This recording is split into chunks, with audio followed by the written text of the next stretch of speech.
Welcome to another episode of the MMA Lock-Cast. I'm your host, Manpreet, aka MMA Lock of the Night, and your boy on Twitter at MMA LOTN. This week, we are going to be previewing UFC Wichita, which is headlined by Junior Dos Santos against Derek the Black Beast Lewis.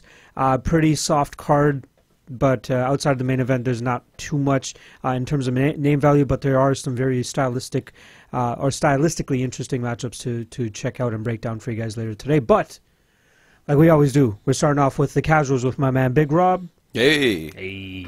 All right, this week we're going to be going over Misha Cirkunov versus Johnny Walker from this past weekend's UFC 235.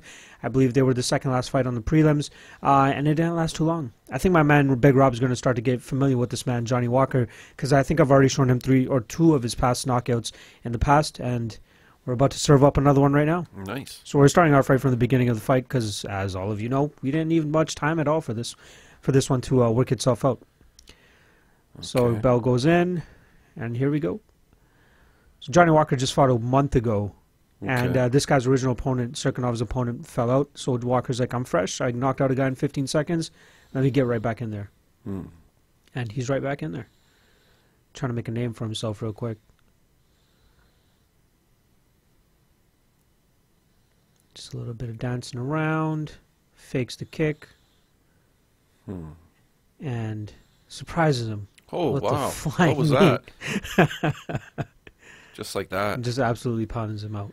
Just like that. That knee connected. Oh, whoa. So, he actually dislocated his shoulder right there. I believe it was a dislocation, but... right. What, in his victory when he tried doing the worm, he was trying to do the worm. He hurt himself? So while I was teeing this video up from a man, Big Rob, I accidentally skipped forward to when you see Johnny Walker on the ground. So I think it might have thrown Big Rob off a little bit if he was paying attention. But he knocks the guy out, and before he was, before he could complete his celebration, he injures himself. So I think the funny thing is they actually showed the replay of his celebration first before the actual knockout. Oh, that'd be great. Let's see. Are they showing the, let's see, okay. Cricket Wireless? No, okay, so they actually show the knockout. So beautifully timed flying knee. Oh, I see. Right on the chin. Wow. He knew the other guy's only real path to victory in this fight is to take Johnny Walker down. So I think he kind of just was playing around for a little bit, wait for him to duck his head, and then just so fast.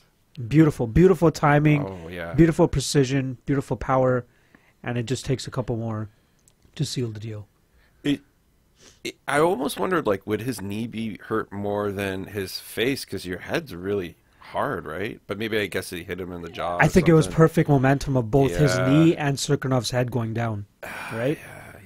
It was just perfectly timed. Wow. And I think they're going to show they should be showing the... Look. Oh. He's like fucking trying to punch it. Here we go. Now they show it. Okay. Watch his left arm. He tries to brace himself. I think his elbow just was too close to his body. And you see him trying to start it with his legs, right? And he's like, nope, fuck it. Nope. And he just turns over and looks over at his arm right away. Oh, yeah. That's ironic. Look at he even laughs about it afterwards. He's like, oh, yep, I fucked up. Look at him. He even has that face. That's a meme-worthy face. It's funny, you would almost think that the other guy could use that to his advantage if he knew how to hit him in the right spot. Look at him. Yeah. Oh, my God. He hurt himself. This Cirkunov guy is really good, too. He actually trained down the street from where I used to work. Okay. Very good guy. I've met him numerous times. But, yeah. His one issue is he always, gets hit on the chin, and he just goes out, his chin is just not the greatest. No. That's what they call it when guys are susceptible to knockouts a little bit more. We call them chinny. Oh, okay, he's chinny. Yeah, we call it chinny.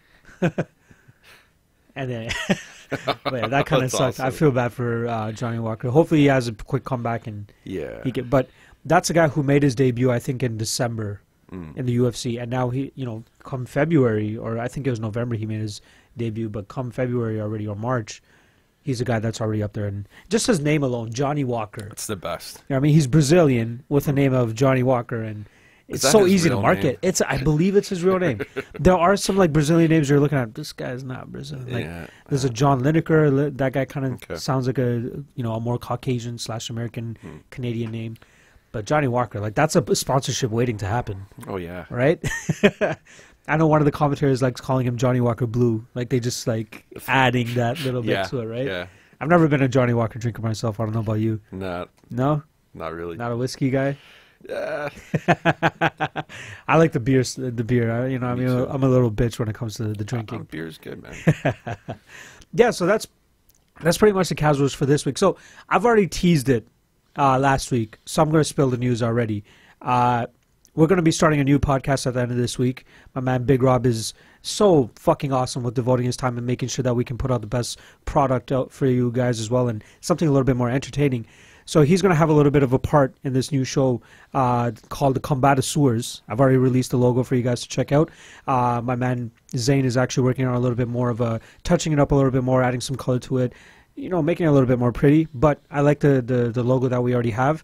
So you guys will see that hopefully by the end of the week, if not early next week. We're planning on recording it on Thursday, so just keep your eyes and ears out for that. Big Rob's going to have a little bit of a part in it, but I'm also going to have a co-host as well, who I'll introduce you guys to once we get the video rolling. But I'm fucking excited for it. I think it's going to be a great addition to this channel. We're going to have a lot of fun with it. We got a little bit of a format that we're going to be sticking to, but kind of loosely, just so we don't get too off topic. And I know with my co-host, I'm going to be able to ramble on for 2, 3, 4, 5 hours if we wanted to about MMA, and we would probably keep beating our head over the same topic over and over again. So I want to make sure that we have a consistent and entertaining flow for you guys to keep interested and intrigued throughout the podcast itself. So I'm very excited to get that started.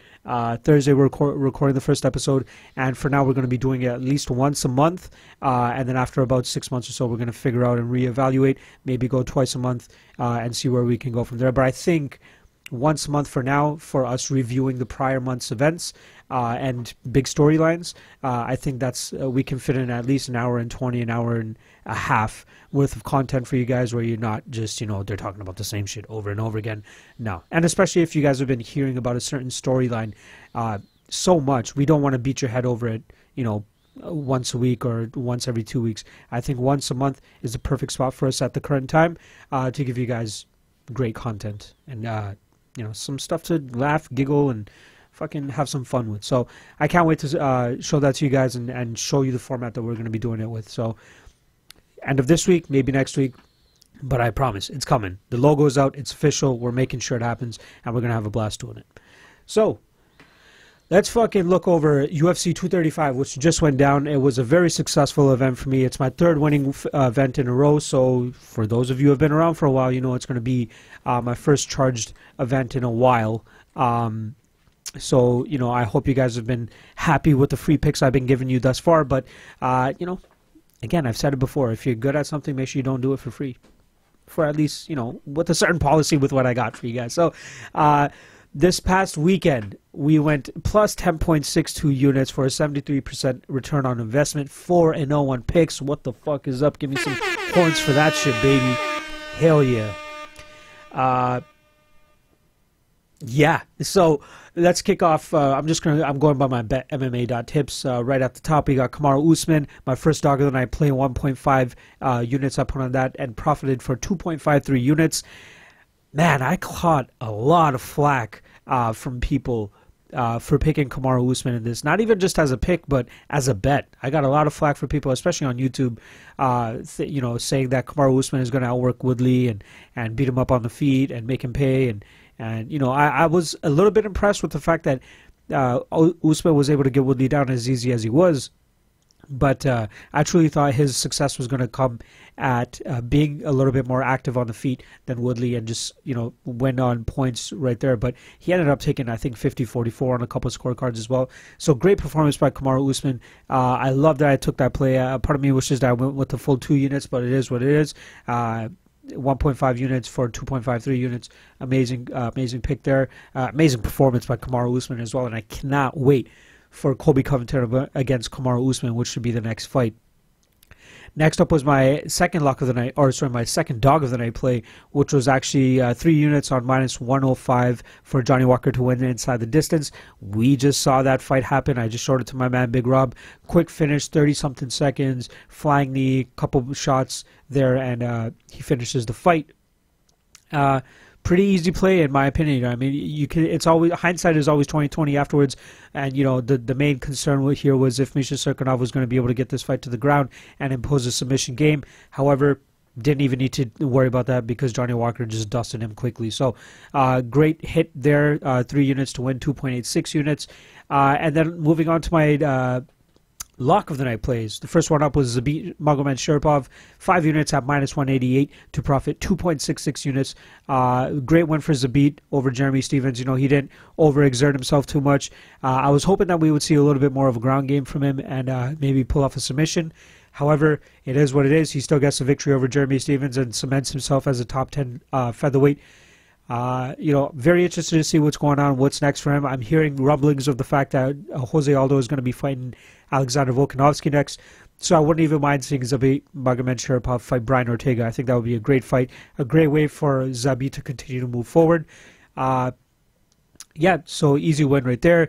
And another one, all thanks to Cody Garbrandt's beautiful and high IQ. We get a fight doesn't go to decision prop to hit. -195 for 5 units, profiting 2.56 units. I saw that going, kind of similar to that. As a Cody backer, you would expect him to be a little bit more smarter, especially considering he's coming up for 2 knockouts where his brain, wasn't the best and his fight IQ really fucking screwed him in those fights.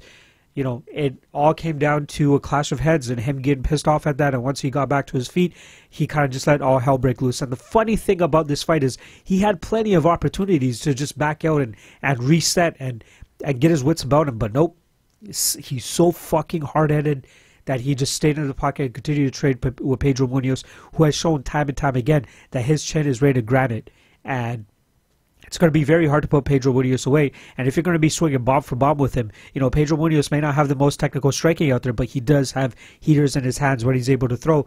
And Cody Garbrandt was more than willing to throw with him. So no matter who fell here, regardless, my play would have won. But I was just happy to see Pedro Munoz get the W here. I really want to see him up there in the top 5 to top 3 range.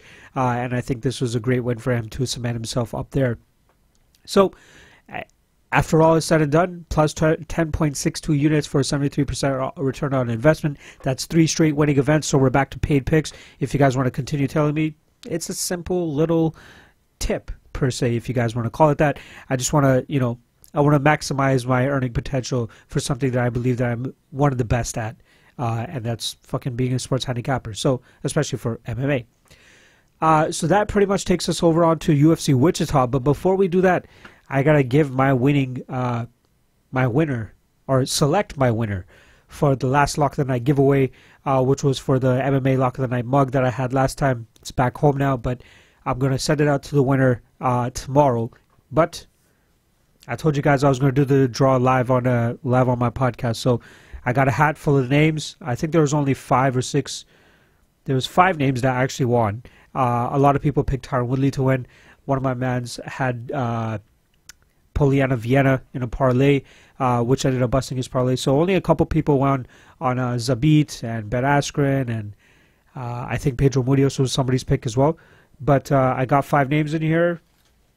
Let me show you guys them. There you go. And I'm just going to quickly ruffle it up. Not looking. All right, here we go. The winner is Derek Stevens. I'm not sure how well you guys are going to be able to see that on camera, but Derek Stevens is the winner, or Steffens, however you spell it. Regardless, I'm going to hit him up. I believe he left me his Twitter handle or his email address. I will hit him up as soon as I'm done recording this. But he is the winner. I really appreciate you guys taking part in these Lock of the Night giveaways. I try to plan to do them every pay-per-view or so, depending on how much stuff I still have to give away. But this week, my man Derek Stevens wins the MMA Lock of the Night mug. So I'll be sure to be shipping that out to him tomorrow after I get his information. But again, thank you guys for taking part. It really means a lot. But look forward at UFC 236, I believe is the next one. That's when I should be doing the next giveaway. So make sure you guys tune into that podcast and make sure you guys tune into what the actual details are going to be. And I'll be sure to either do a YouTube giveaway or a Twitter giveaway. But regardless, you guys will hear about it on the podcast. So let's give it up for Derek Stevens.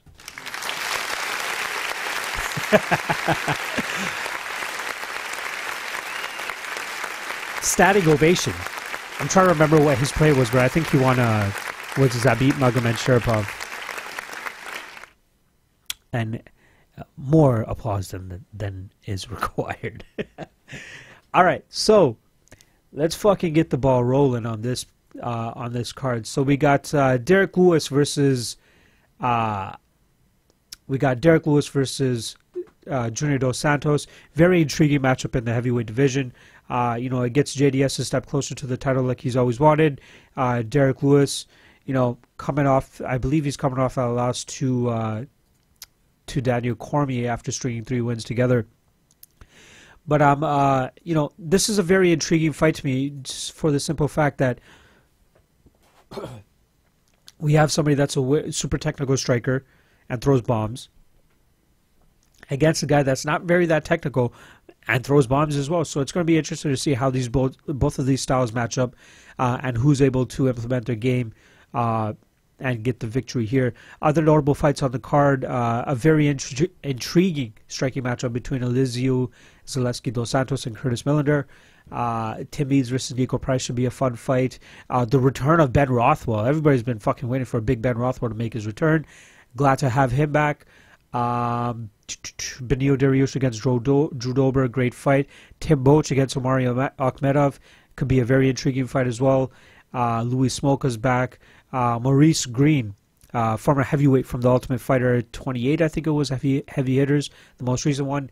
He's having a rematch against former LFA champion Jeff Hughes.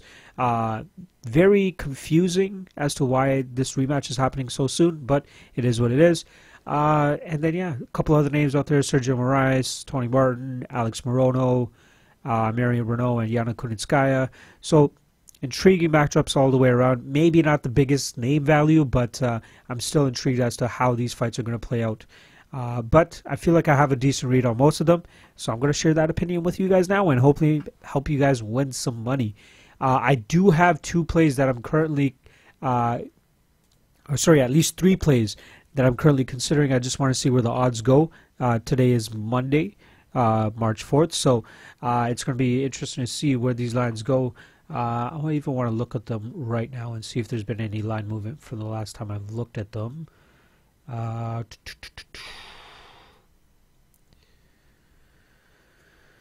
So they just recently released the props.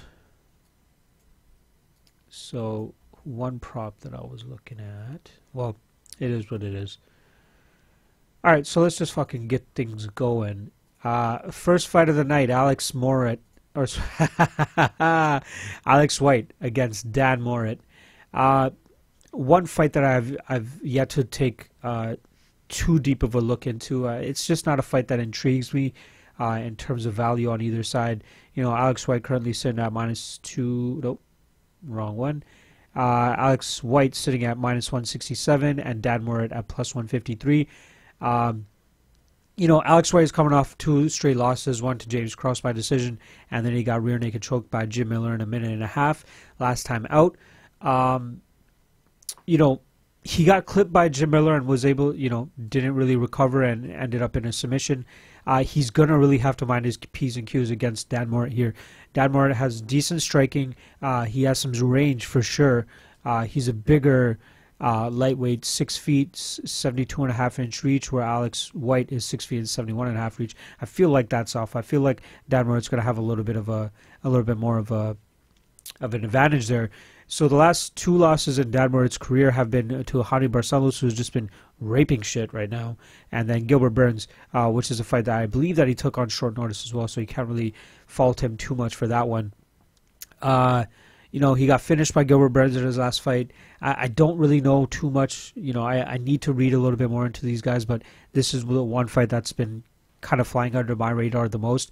So I don't want to, talk too much out of my ass. I'm going to say Dan Moret, just based on Alex White's last performance.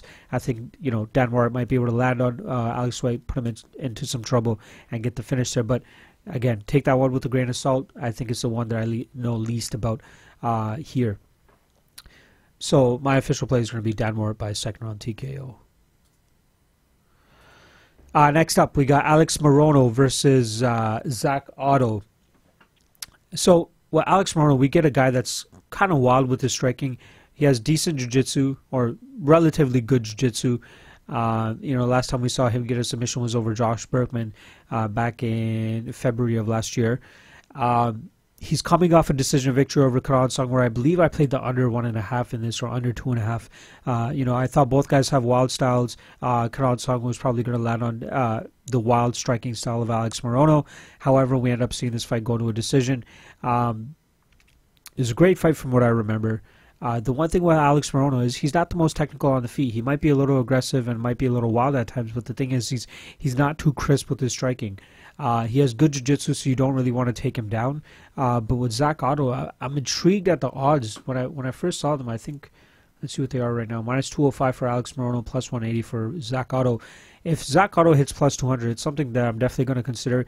He's not the most... he's not the best fighter out there. He currently has a 17-6 record, and he just won a split decision over Dwight Grant in a fight where Dwight Grant's inactivity was more so the downfall to him in that fight. And Zak Ottow was just able to land a couple more shots to get and just be a little bit more active to eventually get that decision victory. But a loss to Sage Northcutt does not look good on your record.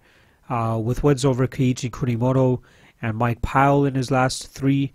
And then losses to Sergio Moraes and Li Jingliang. Zak Ottow, I think he's average enough to beat a guy like Alex Morono, who's very, he's not the most technical on the feet, so maybe Zak Ottow could beat him up there. And Zak Ottow's a very strong guy as well too, so that's something to keep in mind. I gotta look into this fight a little bit more, but at dog odds, I definitely gotta lean towards Zak Ottow here. Anything better than plus 200, I wouldn't even be mad at if somebody took a bet on that. But I haven't been overly impressed with Alex Morono. He's been getting away with, like, what's the which fight was it? The Nico Price fight.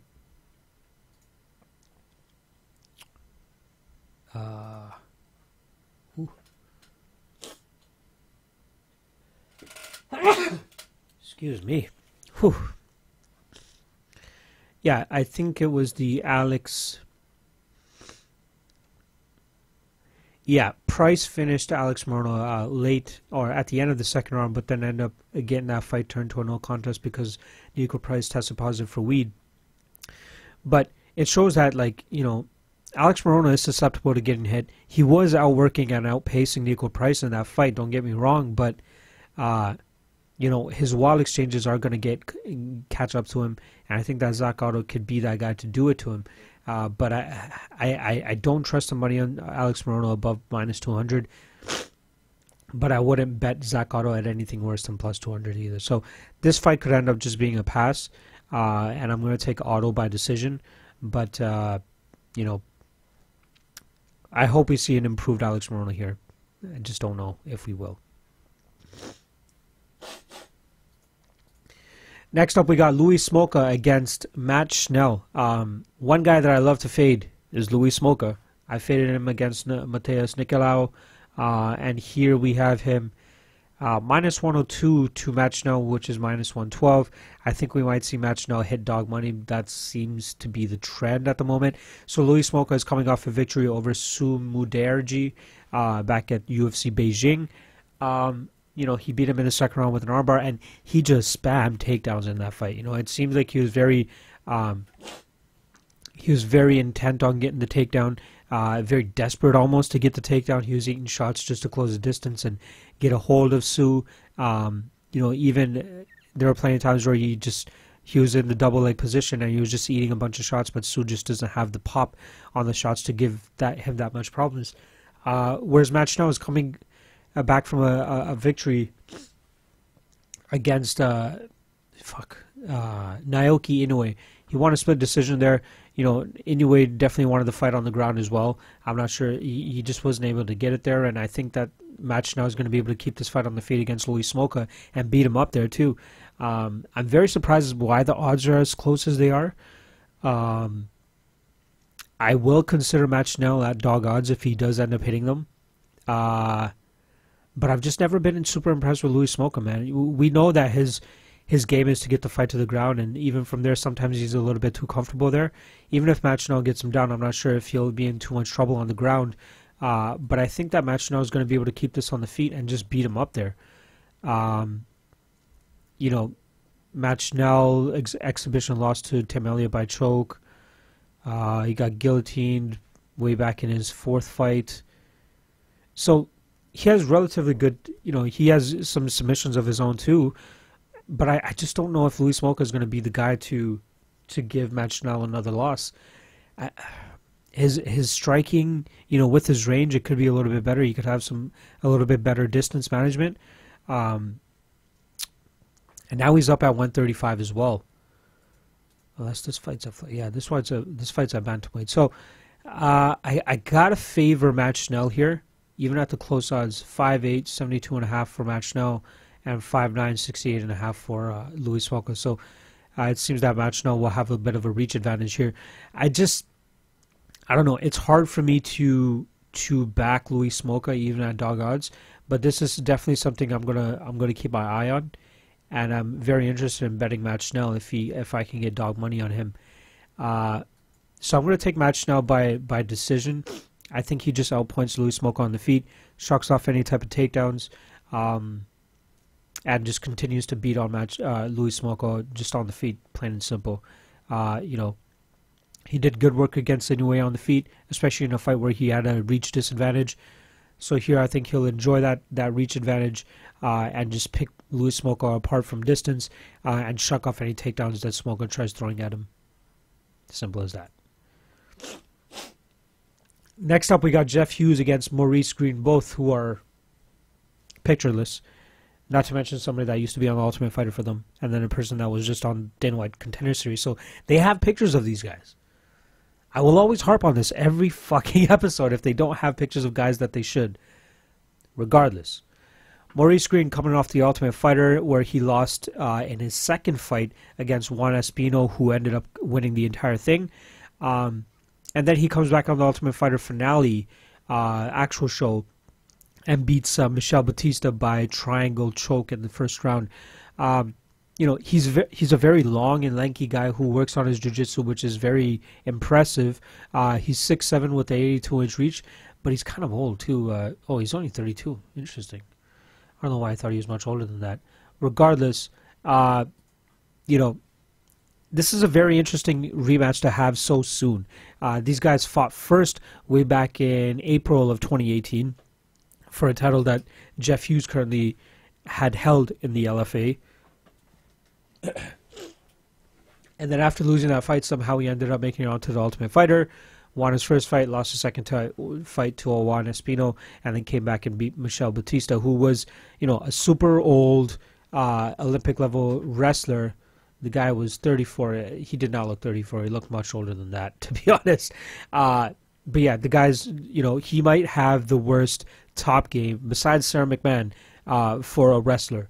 You know, it seemed like Maurice Greene was able to throw up that triangle without much, you know, without much resistance. You know, good on Maurice for working on his jiu-jitsu as much as he did. But I think against Jeff Hughes here, he's going to run into the same problems that he did when he fought him the 1st time. There's been, what, less than a year since the last time they fought. I don't know if this is enough time for Maurice Greene to work on his jiu-jitsu even more, to put up with the you know, the takedowns and relentless top pressure that Jeff Hughes imposes. And I think that's going to be his downfall. You know, I think we see another solid performance from Jeff Hughes. You know, he's coming off a Dana White Contender Series fight against Josh Appelt, where he ate a couple of shots, was able to stay in there, ended up getting the takedown, riding Josh Appelt, you know, landing big shots, and then eventually, you know, putting him up, getting a TKO victory. So I think that we see a similar fight to what we saw the 1st time they fought, where Jeff Hughes gets a couple takedowns, lands some shots on the feet, and kind of just rides it out against Maurice Greene, who's going to be a little bit too confident on the ground with his jiu-jitsu, and I don't think he ends up pulling out the submission. I think that Jeff Hughes' work with guys like Stipe Miocic and those guys in Ohio are going to be very... it's going to be very pertinent for him to pull off a victory here, because this is a fight that I do not see him losing at all. The fact that he currently sits at minus 214 at Sportbet, minus 207 at Pinnacle, it's something that I'm looking at very closely. Going to be paying very close attention to that line and where it goes.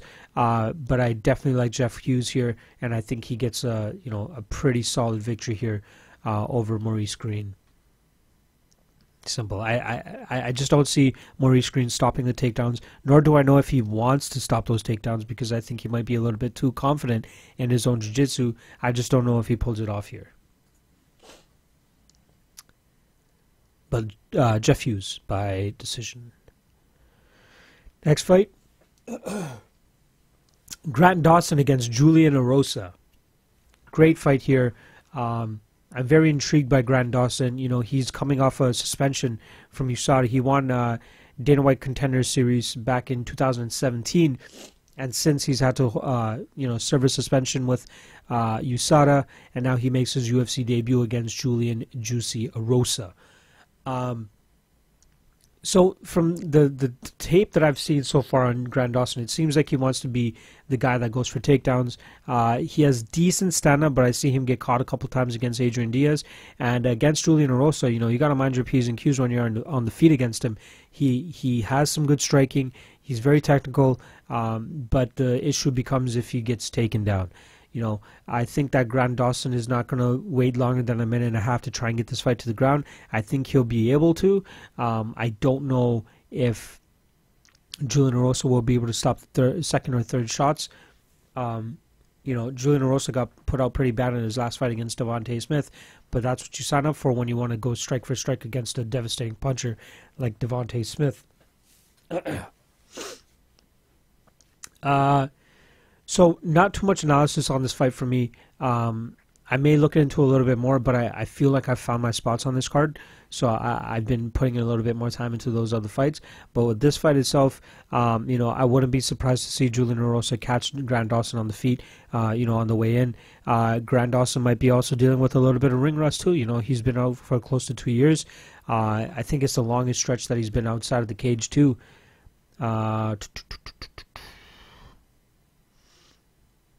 Yeah, it's definitely the longest stretch he's ever been out of the cage.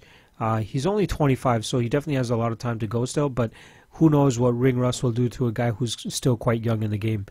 But Julian Erosa, very weathered, 22-6, really good striking. I think he's going to have a bit of an advantage here with height and reach too. So Julian Erosa sits at 6 feet, 74.5-inch reach, while Grant Dawson is 5'10" and 72-inch reach, so slight advantage for Julian Erosa there. Yeah, man, I think I'm gonna go with Julian Erosa by upset here. I'm not 100% sold on Grant Dawson yet, and we'll see here. We'll see what he's really made of when he comes back from such a lengthy suspension. But I'm gonna take Julian Erosa by first round KO. Just getting the victory over a lazy entry by Grant Dawson. So yeah, Julian Erosa. But again, don't bet this fight. Don't bet this fight. I'm not going to bet it. I might if I look into a little bit more later this week. But again, I feel like I found my spots, and I'm probably going to stick with those. Next up, we got Yana Kunitskaya against Marion Reneau. Odds currently sit at -172 for Yana Kunitskaya, +158 for Marion Reneau. Yana Kunitskaya coming off a decision victory over Lena Landsberg in her last fight. The fight before that was her UFC debut against Chris Cyborg, so can't really blame her for the L there. But in this fight against Lena Landsberg, she really implemented her grappling, her clinch game, her takedowns very heavily, and was able to kind of outwork and outmuscle Lena Landsberg that time around. She's quite tall for this weight class. She's 5'8", and then Marion Reneau is going to be standing at 5'6". One fact that I came by, or one stat that I came by while looking into this fight, was the fact that Marion Reneau has gotten taken down at least once in all of her last 7 fights, or last 7 fights, however the fuck you want to word it. Regardless, Kat Zingano obviously took her down. That was her main game plan. Pretty much rode her the entire fight. Sarah McMahon, you're expecting Sarah McMahon to take her down. However, Sarah McMahon, like I said earlier, probably has the worst top game in the UFC in terms of a grappler, and trying to fend off any type of submissions. Talita Bernardo took her down. Boetsch Correa took her down, which was just blasphemy. If you guys know me, you know that I don't like Boetsch Correa, and I think that she's probably the worst fighter in the UFC. Milana Dudieva took her down. Ashley Evans-Smith took her down. So what I'm trying to say is that I think that Yana Kunitskaya is going to be able to implement her strength and her grappling in this fight, and I think that she'll be able to get Marion Reneau down, and I think that she's well-versed on the ground enough to stay out of any submissions that a 42-year-old Marion Reneau might be wanting to throw up. Did I say 42? 41, sorry. She'll be 42 in June. Yana Kunitskaya, she had that armbar victory over Tanya Evinger, even though it was overturned. She probably would have gotten out of it regardless if she was able to push off, Kunitskaya's face with her feet. But regardless, I think this is going to come down to a grappling affair, and I think that Marion Reneau is going to have a little bit too much, just a little too much confidence in her ground game, kind of like Maurice Greene. I think she's going to be a little bit too confident. I don't know if she's going to be able to catch Yana Kunitskaya in anything. If this stays on the feet, I favor Marion Reneau, but I don't think that Yana Kunitskaya is going to want to stay on the feet that long. I think she's going to want to close the distance as soon as possible, clinch and grind on Reneau, and maybe get another, similar victory to what Kat Zingano got over Marion Reneau too. So, Yana Kunitskaya is definitely on my list of potential leans and bets. But at the current price of minus 172, it's something that I might be putting on the back burner a little bit. But I would definitely monitor that line throughout the week. I think there will be money that eventually comes in on Marion Reneau. So if Yana Kunitskaya gets down to minus 150, minus 140 range, it might be something that I might consider. And don't be surprised to see that as a potential bet of mine. But my official pick for this is going to be Yana Kunitskaya by decision. Next up, we got Anthony Rocco Martin, which the UFC website has yet to update, against Sergio Moraes. So I know a lot of people are very high on Tony Martin, and they think this is a very winnable fight for him. He currently sits on minus 186 with money coming back on Sergio Moraes at plus 169. So Tony Martin's coming off a victory, anaconda choke victory over Jake Matthews in a fight where he looked pretty good. The fight against Ryan LaFleur, his jaw or his straight right looked fucking amazing. He ended up finishing Ryan LaFleur with a head kick and punches in the third round. Decent showing against Keita Nakamura as well. So with Tony Martin, he has a good jiu-jitsu game, good stand-up, good movement. His footwork is really good too, in my opinion. I think his straight right is just a thing of beauty. He landed endlessly on Ryan LaFleur. I'm sure he landed on Jake Matthews as well. My only concern in this fight is with Sergio Moraes. He has that Hani Yaya type of game. He has that. Who's another guy?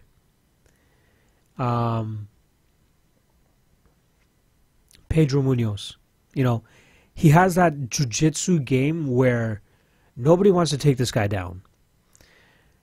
And with that said, he might go for a couple desperation takedowns, maybe pull guard a couple times like he did in his, what's that last fight? Tim Means. I think he pulled guard on Tim Means a couple times. And just before I continue, that Tim Means decision was some bullshit. There was definitely some home cooking there. Tim Means should have got the victory there. Landed a lot more, was busier. But it's the bombs of Sergio Moraes. Sergio Moraes, Pedro Munoz, Hani Yaya, these guys that people don't want to fuck with on the ground, they're able to throw recklessly on the feet. And Sergio Moraes is no different. He throws heavy bombs on the feet, and he just throws a reckless abandon because he knows nobody wants to take him down. And I think that might be the X factor in this fight against Tony Martin. Tony Martin is very technical and well-versed on the feet, but any one of these bombs could just fucking clip you, He could definitely take advantage of that. Like, he could continue to land his straights on Sergio Moraes while Sergio Moraes throws these wild looping shots. But if one of those lands and it kind of rocks or hurts Tony Martin, Sergio Moraes is going to try to clinch up, try to fucking either pull guard, get a hold of Tony Martin somehow so he can pull off some sort of submission. That, I don't know what it is, but something about that gives me some pause when I think about betting Tony Martin. Minus 186 currently.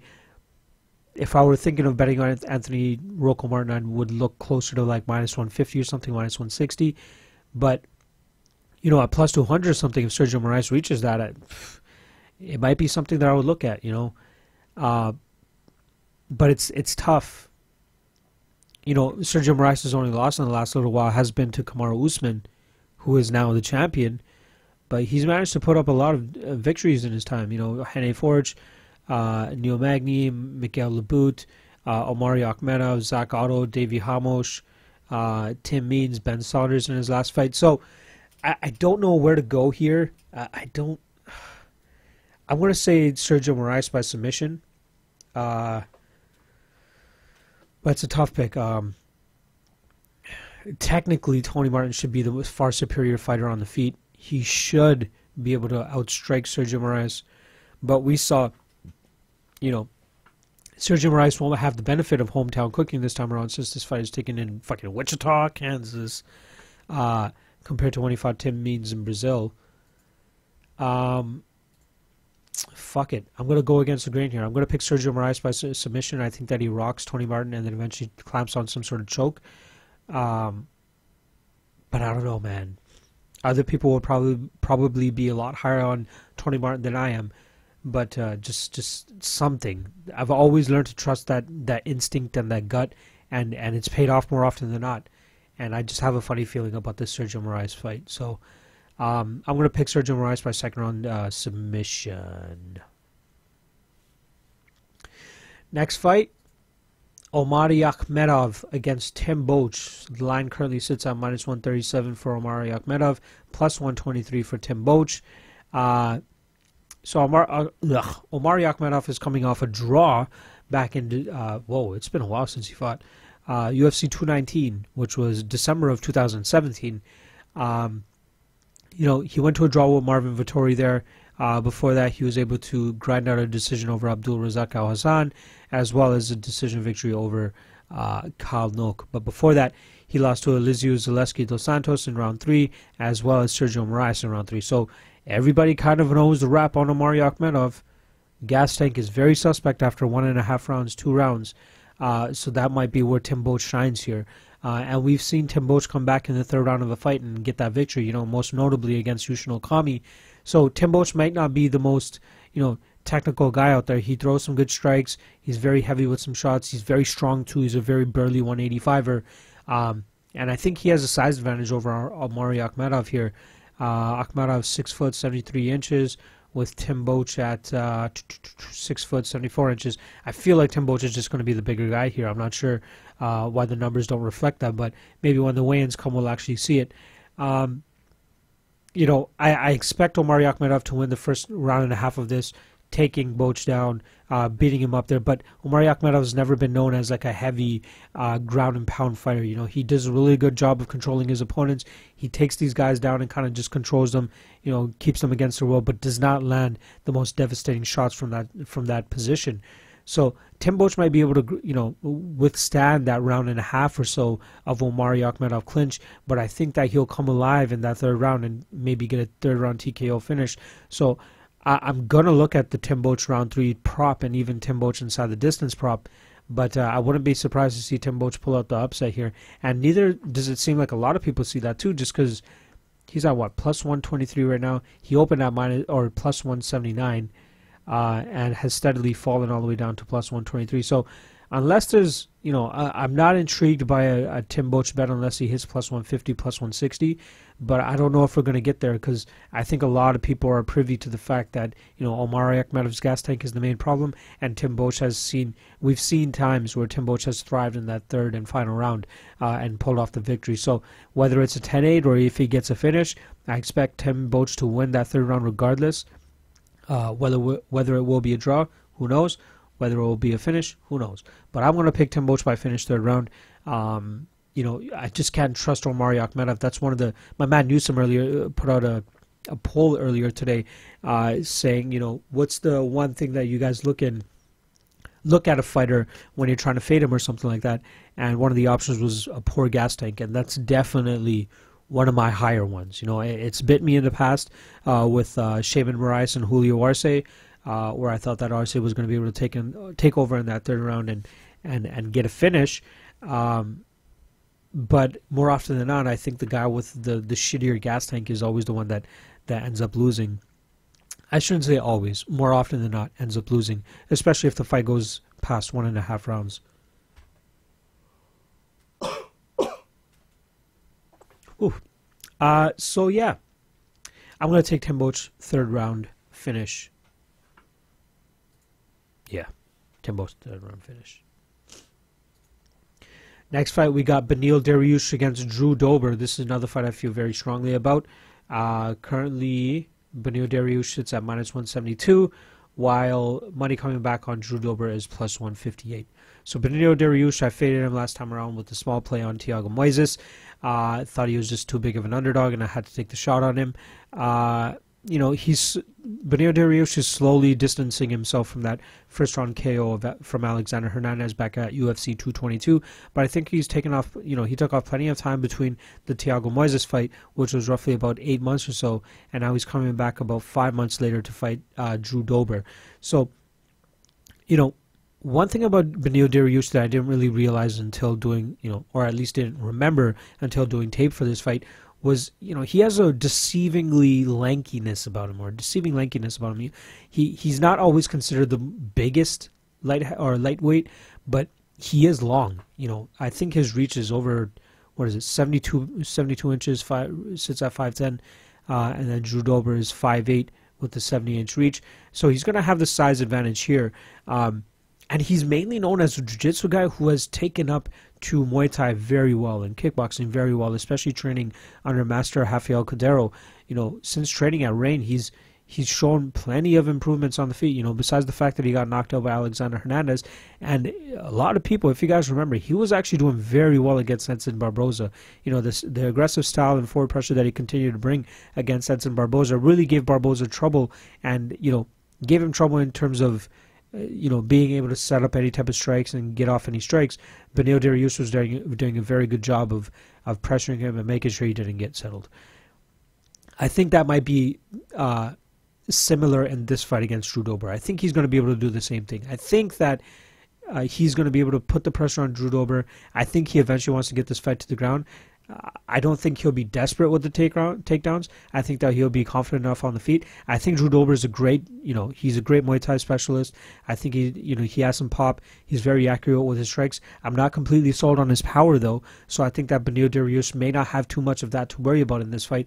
And I think that Beneil will keep this fight on the feet for as long as he needs to lull Drew Dober into thinking that he's going to make it a striking fight, eventually go for a clinch, eventual takedown, and eventual submission. I think that Beneil is just so good on the ground that he doesn't need to, I think once it gets there, it's almost a wrap, in my opinion. Drew Dober has decent, ground skills, but I don't think it's up to the level of Beneil Dariush.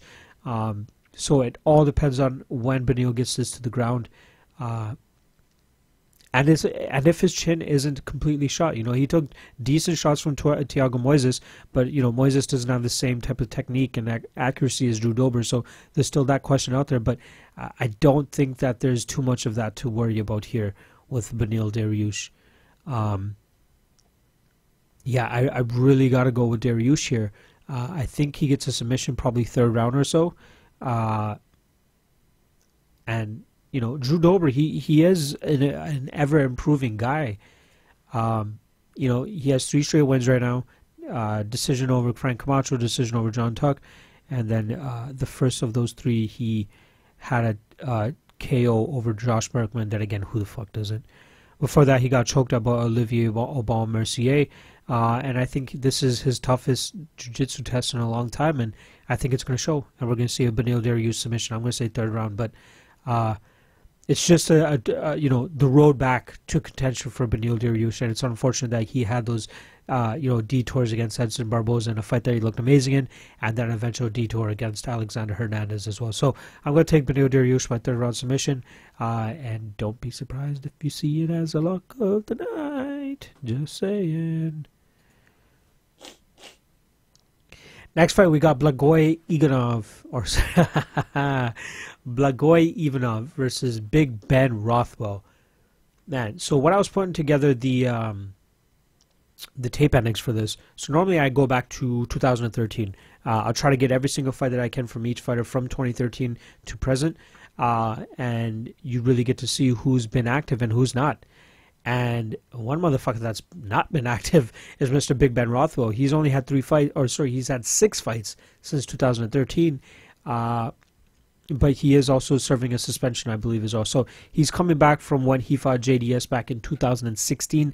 It's almost going to be a full 3 years since he's fought.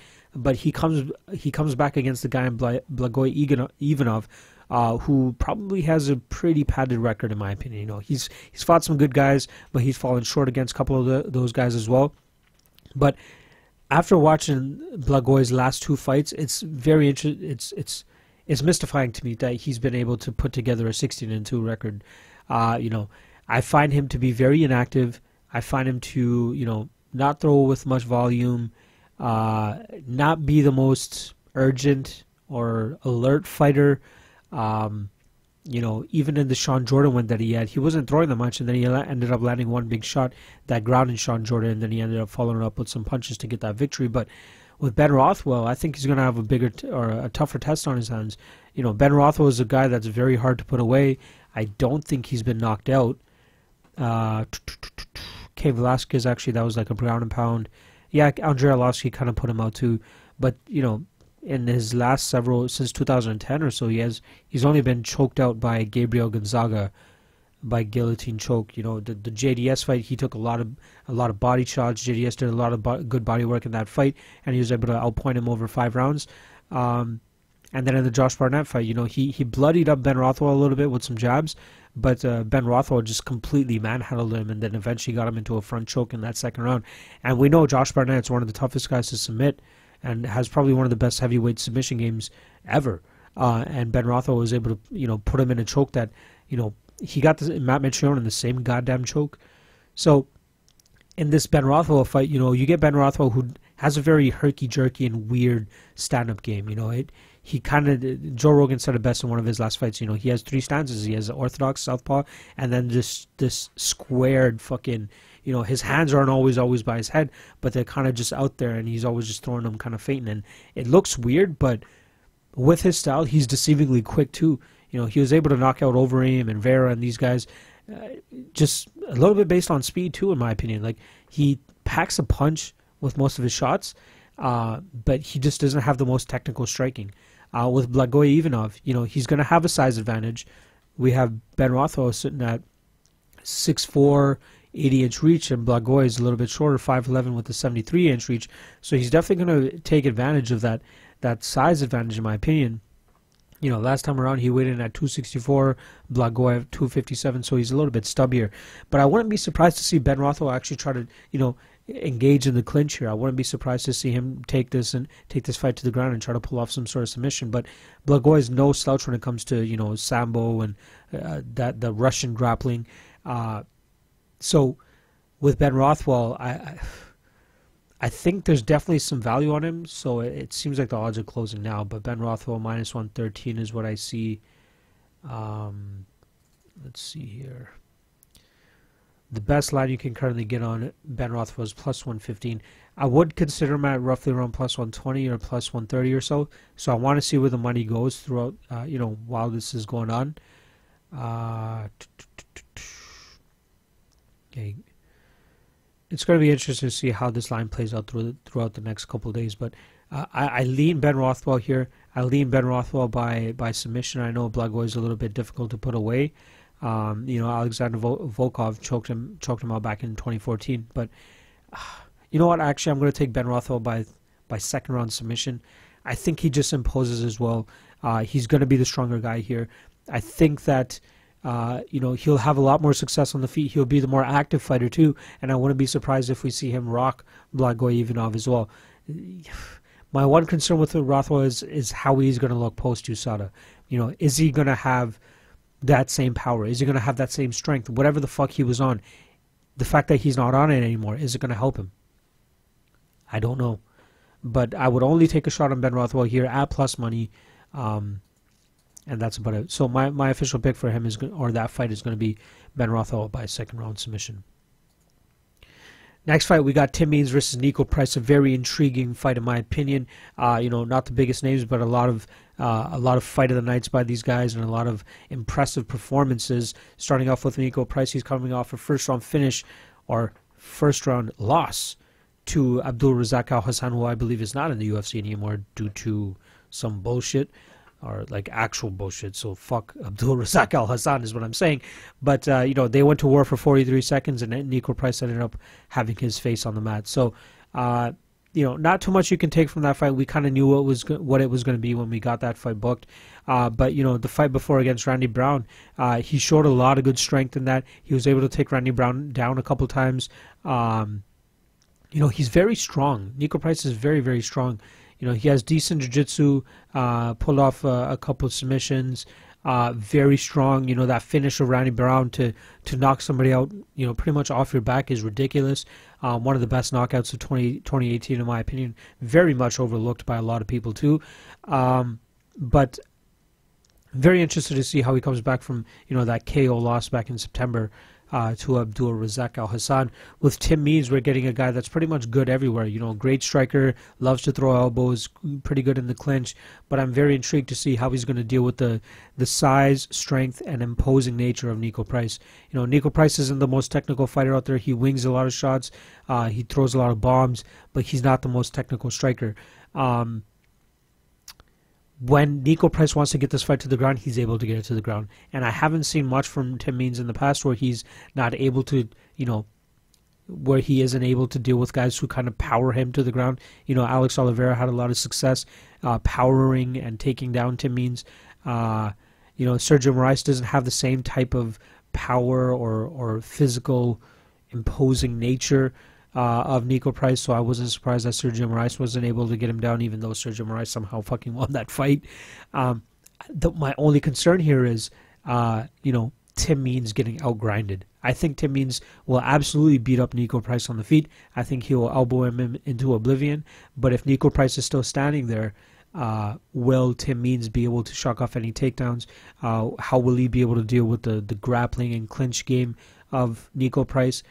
Those alone don't make me comfortable betting Tim Means at -186. So I wouldn't even bet Niko Price at +170. I'll probably wait till about +200, which I think we might get because a lot of people I believe are big on Tim Means.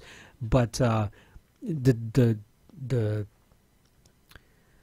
the red flag for me simply is Niko Price's ability to impose his will and his strength on these guys. And I've seen Tim Means get imposed on in the past.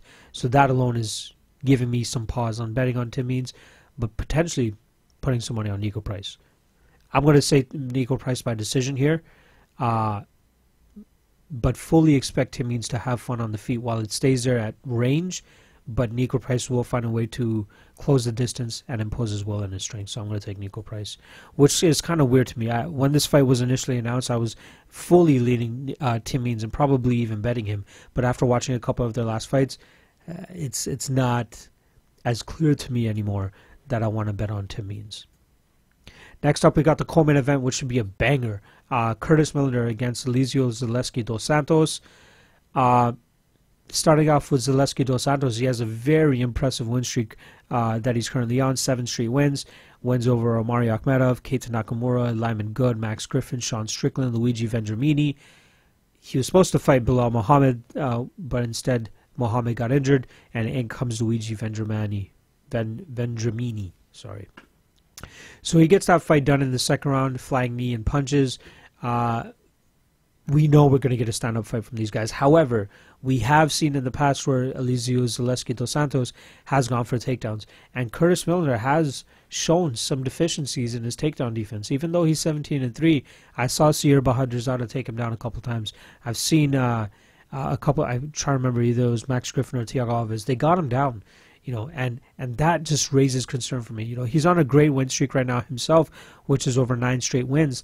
But when he's fighting a guy that's just as well-versed on the feet as Zaleski is, Zaleski might be a little bit more wild with the capoeira style, but he still has the know-how on the feet to hang with the guy who's as technical and textbook as Curtis Millender is.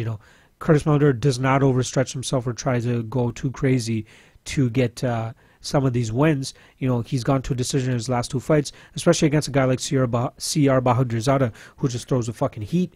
You know, he knew to stay technical. He knew to stick to his guns and stay disciplined, and he was able to pull out the decision victory there. I don't know if he's going to be able to do that against a guy like Elizeu Zaleski. So I'm still very torn on this fight. I want to do a little bit more tape on it myself.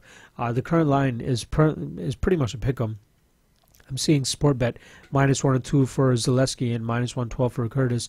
Initially, when the fight was announced, I was leaning towards Millender. Did some tape on it. Not as sold on Millender anymore. And I've seen Zaleski kind of go to the takedown if he needs to. And I wouldn't be surprised to see, you know, if the fight is kind of a wash on the feet, or if Millender is having a little bit more success. I wouldn't be surprised to see Zaleski go for a takedown here and try to put the fight more so in his favor. For that reason alone, I think I'm going to line with Elizeu for now. My pick may change during the week. I wouldn't bet on this fight. I'm going to be completely honest. But if you are putting a gun to my head, I would put the money on Elizeu. Zaleski is just, I think he's a star waiting to bud. I think this win will put him in the top 15-ish, or at least, you know, get some more eyeballs on him. He only has a split decision loss to Nicholas Dalby on his record back in 2015, and since then he's gone undefeated, especially with the beautiful finish of Sean Strickland in his last fight, who kind of has a similar style to Curtis Millender. You know, they're both long, lanky kickboxers, and Elizeu did perfectly in that fight, ended up getting a spectacular finish there. So I'm going to lean Elizeu here. I'm going to lean him by decision. I think he wins like a smart decision here.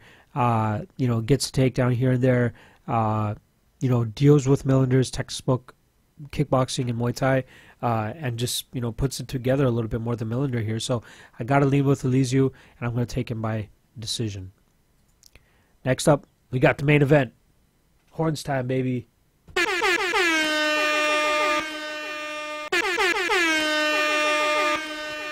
So I'm going to go with 2 horns here. Again, this is out of 5. I'm going to go with 2. I don't know why. I'm just not that jacked for this fight. I am jacked enough to the fact that it's heavyweights. I'm jacked enough for the fact that it's, you know, Derek Lewis, JDS, another guy that I'm a big fan of. But I just don't know what this really does, you know. So JDS is coming off a victory over Tai Tuivasa, where he finished him in the 2nd round.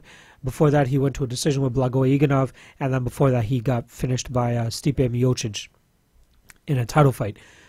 This time around, he fights Derek Lewis, who's coming off a title shot, actually, himself. It's kind of a short notice title shot because of the whole fuckery that was happening with MSG and how they didn't have a fucking headliner a week or a month out, so they ended up putting that together last minute. Yeah, man, I don't know. I don't know why I'm not more excited for this fight than I should be. So just getting down to the actual breakdown of this fight. So with JDS, we've seen him be very methodical and technical with his last couple fights. You know, Tuivasa was able to get the finisher. He just landed the perfect shot to put him down. With the Blagoy Ivanov fight, with Ben Rothwell, you know, these are fights we've seen him take that technical approach where he doesn't overextend himself to get knocked out, but does just enough to get the victory. In the Ben Rothwell fight, we saw him put together a very masterful bodywork performance. He beat up Ben Rothwell's body, you know, a lot of kicks, a lot of body shots. It was very impressive to watch, even for a guy that, you know, does boxing on the side, and anybody that does boxing on the side. It was just a very technical and beautiful performance that he had against Ben Rothwell. Same thing with Blagoy Ivanov. Showed some decent footwork, stayed out of any big shots, but that also, you know, kind of goes against Blagoy's inactivity in a sense as well. So with this Derek Lewis fight, he could absolutely outpoint Derek Lewis here. He could absolutely, you know, have fun on the feet with him. This is 5 rounds, 25 minutes. We've seen Derek Lewis stick it out for that long, maybe not 25 minutes, but we've seen him stick it out for 4 rounds or so and still get a finish. My only concern here for JDS is, you know, the one thing that Derek Lewis is known for is that blitz. It's kind of like Tyron Woodley, where they blitz every now and then, but Tyron Woodley, you know, he does like a couple hooks, couple leaping hooks here and there, and then he'll stop. With Derek Lewis, he continuously comes forward for a good, 20 seconds or so where he's just throwing big shots. And I think that's where JDS might run into some problems. We've seen him get into trouble where he's backing up, hits the cage, and then gets knocked out. Happened in the Overeem fight. Happened in the Miocic fight. He's shown a little bit of improvements in that in his Blagoy Ivanov fight and his Tai Tuivasa fight. But the difference is here with Derek Lewis. This is one guy that doesn't blitz like anybody else. He has the heaviest shots and probably the most terrifying blitz out of any heavyweight out there. From round 1 to round 4, we've seen him finish Shamil Abdurrahimov in the past in the 4th round. He will have these adrenaline rushes where he's just going to move forward and try to hit you as hard as he can and throw as many strikes as he can. He's probably not throwing the most technical combos. He's probably not throwing the most crisp strikes out there, but he's throwing whatever he's throwing with heat. And it doesn't matter. He will find a way to land. I still have nightmares of that fucking Alexander Volkov fight where, I was 11 seconds away from completing a perfect night almost. And then fucking Derek Lewis turns on when he wants to and just puts Alexander Volkov out. I see it repeating end and end again in my head where Derek Lewis has one of his blitzes. Junior Dos Santos runs into the gate or backs into the cage, forgetting to kind of pivot, or before he knows that he's against the cage, and Derek Lewis just unloads on him and lands a couple big shots. That's why it's so hard to bet on Derek Lewis fights. And it took me the Alexander Volkov fight to finally, not underestimate this guy. Not the most technical guy. Not the most talented guy. But when you throw with that much heat and you have that much heart, you're always in the fight. And we're seeing the line kind of close down for Derek Lewis a little bit. I think he's up around plus 220 now. He's around plus 195. In the distance odds just came out as well, which I think was plus 225. I'm not sure if those have gotten worse since I started recording. But, man, I don't know how you can be comfortable with a bet on JDS when you got 25 minutes of Derek Lewis coming at you. If this was a 3-round fight, maybe I would lean JDS a little bit more. But I lean Derek Lewis here. I'm going to be completely honest. How confidently do I lean Derek Lewis? Not enough to bet him straight. Maybe in the distance prop, maybe a small poke on him, possibly. I got to look at that. But skillfully, JDS wins this fight, no problem. But there's always that fucking X factor of the Derek Lewis, the Black Beast, the blitzes, the heavy shots. And I think that's what it's going to come down to. And I truly believe that Derek Lewis might find the chin of JDS, which is why I'm going to pick Derek Lewis by a third round KO. It's tough to say that because I've always been a big fan of Junior Dos Santos, but I'm not gonna keep counting Derek Lewis out. I had to pick Cormier by submission last time around. Plus 200 was too nice of a line for me to pass up, and that ended up hitting. But against JDS here, I think JDS wants to keep this fight on the feet. I don't know if he even wants to fuck around and try to get close enough to Derek Lewis to try to get him down, because that spells bombs. That pretty much spells bombs for JDS if he wants to close the distance. So I think that we see a very tactical performance by JDS, trying to keep the fight on the outside, trying to stay on the outside, beat up Derek Lewis, in and out quick enough before Derek Lewis can throw one of his bombs. But I think it's going to end up being one of Derek Lewis's blitzes, which gets JDS into a bad position, and Derek Lewis follows up with a big bomb and drops JDS. Plain and simple. So I'm going to say third round Derek Lewis KO. And we see Derek Lewis once again rise up into title contention and, find his name up there once again. I wouldn't be surprised, I wouldn't be surprised if they put Derek Lewis versus Francis Ngannou back together. I think it should be Ngannou versus Lesnar or Ngannou versus DC next. I don't mind that, maybe DC avenging his loss or avenging Kane's loss. But, I gotta go with Derek Lewis here. So what happens with him afterwards, I'm not sure, but there are some intriguing matchups out there. I'm sure him and Francis want to make up for that bullshit, performance, and they might just fucking go at it again next time. But at least for this weekend, we're going with Derek Lewis third round finish. So that's it. Once again, thanks for everybody for viewing and subscribing over the last couple of days too for the YouTube channel.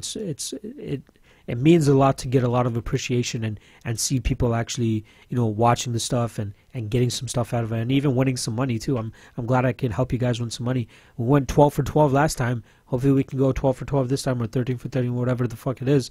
But I'm excited for the things to come. The Combatosseurs comes out either later this week or early next week. Big things happening. Big things happening, and I'm just super excited for it. Next week, we're going to be back for, the fuck is next week? Oh, UFC London. Jorge Masvidal versus Darren Till. Very intriguing fight. Can't wait to break down that fight for you guys. I still got a little bit of work to do for UFC Wichita to secure my plays. But I think I know which ones I'm going to play, and then I'm going to start turning my attention over to UFC London. And we got fights back to back still. I think March 30th is the last fight of this stretch that we got. Then we got 1 week off, and then we got UFC 236 right after that, I believe April 13th or so. So we're rolling through this shit, and I'm on a 3-event winning streak. Here we go. We got to keep this groove going on, and yeah, that's pretty much about it. So I'm going to be back. Next time you guys might see me might be the Combatosseurs, which should be out, and then we're going to be then we'll get back into the MMA Lock-Cast with UFC London. So once again, thanks for subscribing. Subscribe if you guys haven't, down below. Comment below. You know, as you guys see from the past videos, I'm always engaging with you guys and trying to, you know, have some more discourse with you guys. It's fucking awesome. It's fun. For all the haters, I love it. I love you guys just shitting on me, and then me coming back and, you know, pretty much proving you guys wrong. I fucking love it. But I love to have some civilized conversation down below. Just hit me up. Let's talk some shit. Follow me on Twitter at MMA Lottn. That's where I do all my main shit. All my thoughts are out there. Anything that you need to know is out there. Lock Fight League is going great too. We got week 4 or week 3 going down this week. So that's pretty much wrapped up. Yeah, that's it. I'm out. Peace. Later.